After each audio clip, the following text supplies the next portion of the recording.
KwabaseKorinte besibili isahluko 13. Lokhu kungokwesithathu ngiza kini. Ngemilomo yawofakazi ababili. Nabathathu izindaba zonke ziyakuqiniswa. Bese ngishilo ngaphambili kulabo abakade bonile nakubo bonke abanye, nakalokhu ngisho ngaphambili, ngisho manje ngingekho, njengalokho ngasho ngikhona ngokwesibili, ukuthi nxa ngifika futhi angiyikuyekethisa. Ngokuba nifuna ubufakazi bokuthi kunguKristu okhulumayo kimi, yena ongebuthakathaka ngakini, kepha unamandla phakathi kwenu.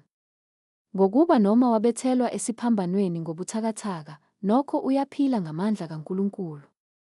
Ngokuba nathi sibuthakathaka kuye, kodwa siza kuphila kanye naye ngamandla kaNkulunkulu ngakini. Zihloleni nina, nibone ukuba nisekukholweni yini, nizivivinye nina. Kanti anizazeli yini ukuthi uJesu Kristu ukinina? Uma kungenjalo, ningabokwaliwa. Kepha ngiyethemba ukuthi nizakwazi ukuthi thina asisibo abokwaliwa.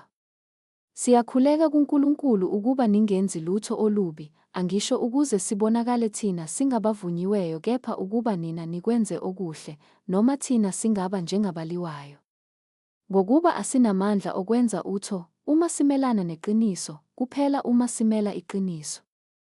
Ngokuba siyajabula, nxa sibuthakathaka thina, nina-ke ninamandla, sikukhulekela nalokhu, ukupheleliswa kwenu.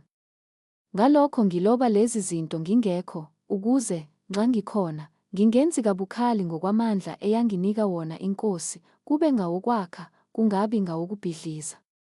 Elokugcina, bazalwane, thokozani, nipheleliswe, niduduzwe, nibe nhliziyonye, nibe nokuthula, khona uNkulunkulu wothando nokuthula uyakuba nani.